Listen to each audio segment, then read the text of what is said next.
l'école d'entre les mains du capital, si tu veux, et qu'elle ne soit pas toute tournée entièrement vers ça, vers la reproduction des élites, etc., mais bien qu'elle soit un lieu où on apprend, ça redevient un lieu qui permet à chacun d'exister et de comprendre comment ça marche.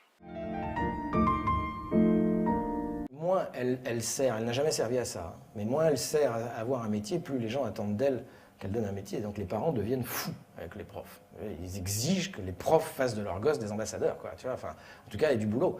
Je crois que l'égalité des chances n'est pas une formule pertinente. L'égalité des chances, c'est la Française des Jeux pour ça. Sacrée trouvaille, hein, l'égalité des chances. Soit c'est l'égalité, soit c'est les chances. Ça ne peut pas être les deux. L'égalité des chances, ça veut dire que pour le lièvre comme pour la tortue, la ligne de départ est la même. L'égalité des chances, ça veut dire l'inégalité.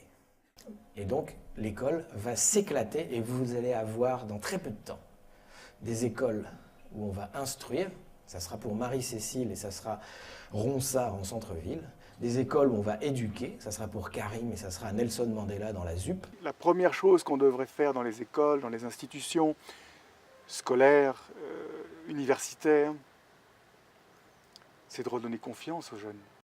Une certaine programmation totalement abstraite, sous couvert de concret, de valeurs qu'il faudrait injecter à la seringue dans un corps social soi-disant malade, cette vision de mauvaise médecine en fait, de réparation quoi, ne signifie rien.